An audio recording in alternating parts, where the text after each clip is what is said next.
Welcome to யாவரும் கேளீர். நான் உங்க பத்ரி பேசுறேன். ஏஆர் முருகதாஸ் இப்பெல்லாம் பயங்கர மெச்சூர்டா பேச ஆரம்பிச்சிட்டாரு. ஒரு பக்கம் அது சில கான்ட்ரவர்சியை கிளப்பினா கூட இன்னொரு பக்கம் பயங்கர மெச்சூர்டா பேசுறாரு. அவர் என்ன சொல்லியிருக்கிறாருன்னா, நேத்திக்கு மதராசி ஆடியோ லான்ச்ல பேசினாரு. எப்பெல்லாம் நான் டவுனா இருக்கேனோ நான் விக்ரம் படத்துடைய பிஜிஎம் கேட்பேன். அனிருத் அதுல பிரமாதமா மியூசிக் பண்ணியிருப்பாரு, அது எனக்கு ஒரு மோட்டிவேஷனா இருக்கும் அப்படின்னு அவர் சொல்லியிருக்காரு. அனிருத் இன்னொரு ஹீரோ மதராசி படத்துல இசையமைப்பாளர் அப்படின்னு சொல்லியிருக்காரு. நிஜமாவே விக்ரம் படம் தான் எனக்கு தெரிஞ்ச அனிருத்துடைய பெஸ்ட் ஒர்க். அதுல அந்த பேக்ரவுண்ட்லாம் அப்படியே மனப்பாடமா இருக்கு நமக்கு. நம்ம ஃபகத் ஃபாசிலுக்கு ஒரு தனி பேக்ரவுண்டு, இவர் விஜய் சேதுபதிக்கு தனி பேக்ரவுண்டு, அதே மாதிரி விக்ரம் டீம் ஏஜென்ட் விக்ரமா இருக்கட்டும் அந்த டீமுக்கு ஒரு தனி பேக்ரவுண்டு. அந்த இன்டர்வல் சீனு அப்படியே மனப்பாடமா இருக்கு. அந்த கமல் உள்ள வருவாரு, விக்ரம் அந்த கண்ணீர் புகை மாதிரி அதை போட்டுட்டே உள்ள வருவாரு. அது புகை அப்ப அந்த 2 வயசானவங்க டான்ஸ் ஆடுவாங்க. அப்போ ஒரு மியூசிக் அப்படியே எல்லாரும் இது பண்ணிட்டு கடத்திட்டு போறப்ப அப்போ ஒரு பேக்ரவுண்ட் ஸ்கோர். இது எல்லாமே நமக்கு அப்படியே மனப்பாடமா இருக்கு. அந்த சாங்ஸும் அதே மாதிரிதான். அதுக்குன்னு ஒரு தனி இடம் இருக்கு. நாயகன் மீண்டும் வர, போர்க்கண்ட சிங்கம், அதே அந்த பத்தல பத்தல எல்லா பாட்டுமே அது விக்ரம் ஒரு செம்ம ஆல்பம். அந்த மாதிரி அமையணும் ஒரு படம்னா. ஆர்கானிக்கா ஒரு மாஸ்னா அப்படி இருக்கணும். அதுல கடைசியில் வர அந்த ரோலக்ஸுக்கு கொடுக்கக்கூடிய மியூசிக்கா இருக்கட்டும், அப்புறம் கடைசியா அவருடைய மீசையை முறுக்கிட்டார் நடந்து வர்றப்ப அந்த மியூசிக்கா இருக்கட்டும், எல்லாமே சேர்த்து அதை வேற ஒரு லெவலுக்கு எலிவேட் பண்ணிடுச்சு. ஸோ அதுதான் எனக்கு ரொம்ப பிடித்த ஆல்பம்னா விக்ரம் சொல்லலாம். அதை இன்க்ளூடிங் அந்த பேக்ரவுண்ட் ஸ்கோரை சேர்த்து அதை முருகதாஸ் சொல்லியிருக்காரு.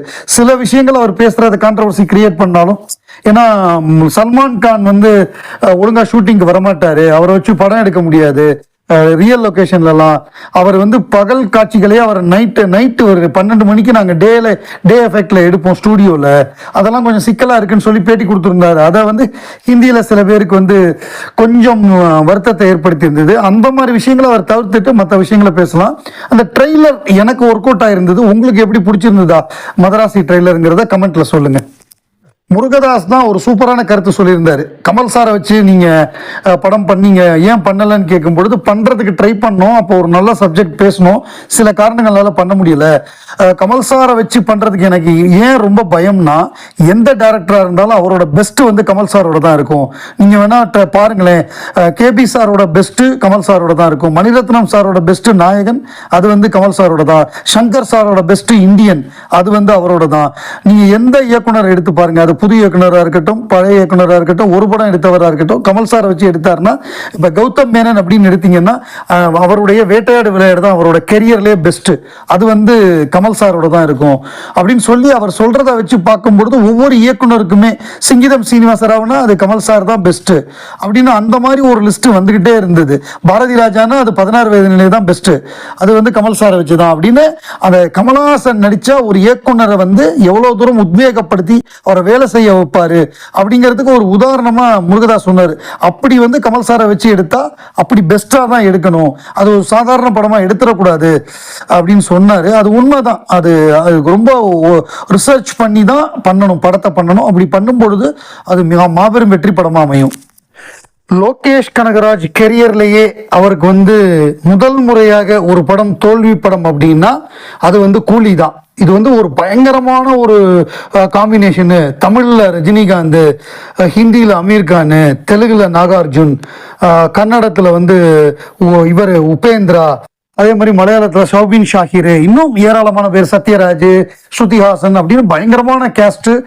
சன் பிக்சர்ஸுங்கிற மிகப்பெரிய நிறுவனம் ரிலீஸ் டேட்டை அவரே முடிவு பண்ணிக்கக்கூடிய அளவுக்கு சுதந்திரம் கொடுத்து அந்த படத்தை எடுத்தாங்க. ஸோ அந்த படம் அனிருத் மியூசிக் வேற.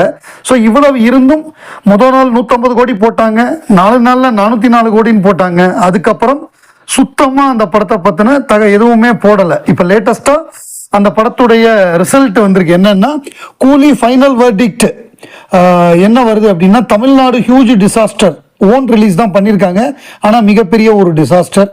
ஆந்திரா தெலுங்கானா ஃப்ளாப், ஏன்னா 15 கோடிக்கு மேலே லாஸு. கர்நாடகா ஃப்ளாப் 6 கோடிக்கு மேலே லாஸு. கேரளா டிசாஸ்டர், அது இன்னும் நிறைய கூட 6 கோடிக்கு மேலே. அங்கேயும் ஓவர்சீஸ் 20 கோடிக்கு மேலே ஃப்ளாப்பு. ஸோ ஓவரால் வெர்டிக்ட் இந்த படம் ஒரு ஃப்ளாப்னு முடிஞ்சிருக்கு. லோகேஷ் கனகராஜ் இதுவரையே ஃப்ளாப்பே கொடுத்ததில்லை. அந்த லியோங்கிற படம் வந்து செகண்ட் ஆஃப் குப்பை அப்படின்னா கூட அந்த படம் வசூல் அப்படின்னு சொன்னாங்க, அது வசூல் வடை அப்படிங்கிறாங்க. இருந்தாலும் முதல் நாள் 151 கோடி வசூல் பண்ண படம் 500 கோடி கூட கலெக்ட் பண்ணல. 4 நாள்ல 404 கோடி பண்ண படம் இப்போ 500 கோடிக்கு முக்கிட்டு இருக்கு. அப்படிங்கிறப்பவே இது வந்து எவ்வளோ பெரிய டிசாஸ்டர் அப்படின்னு தெரியுது.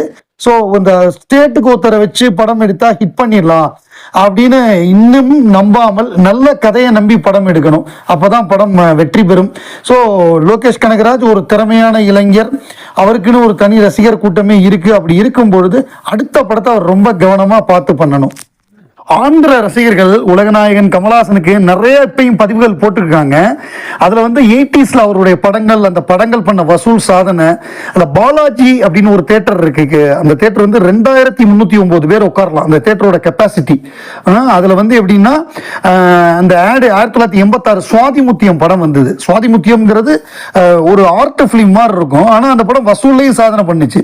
ஏன்னா அங்கே வந்து ஆந்திராவில் கமல் எப்படி நடித்தாலும் ஓடும். அவரோட இது வந்து ரெக்கார்டு வந்து 100% ரெக்கார்டு.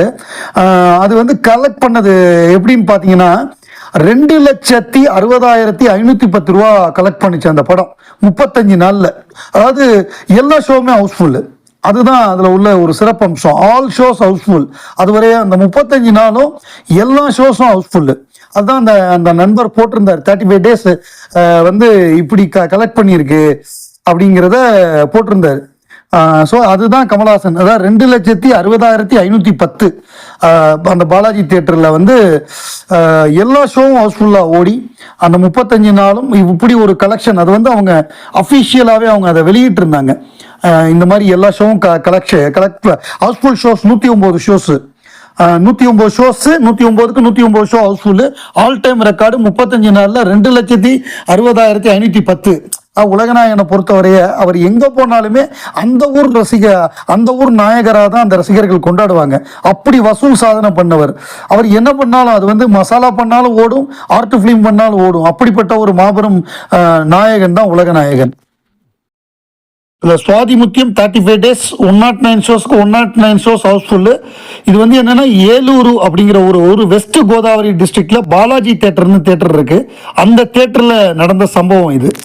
இந்தியன் படத்துல காமன் மேன் அப்படின்னு ஒரு கார்ட்டூன் வரும், ஆர்கே லக்ஷ்மணோட கார்ட்டூனு. இந்தியன் 2ல ஆர்கே லக்ஷ்மண் ஒரு மிகப்பெரிய ஒரு கார்ட்டூனிஸ்ட்.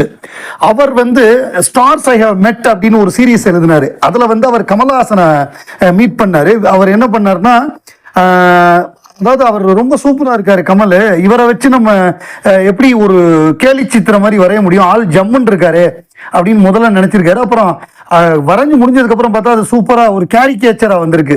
கேரிகேச்சர்ஸ் டிலைட் அந்த மாதிரி ஒன்று ரெடி பண்ணியிருக்காரு. அவருக்கு என்னன்னா நாயகன் பார்க்க சொல்லியிருக்காங்க. அவர் நாயகன் பார்த்துட்டு மிரண்டுட்டாராம். ரொம்ப சூப்பராக இருக்கு, அதாவது ஒருத்தர் நடிக்கிறாருன்னே தெரியல நமக்கு, நிஜமாவே ஒருத்தரை பார்த்த மாதிரி இருந்தது அப்படின்னு ஆர்கே லக்ஷ்மணே பாராட்டியிருக்காரு. ஒரு மாபெரும் cartoonist, illustrated weekly, Times of India அதுலலாம் கார்ட்டூன் போட்டவர், அவரே பாராட்டியிருக்காரு.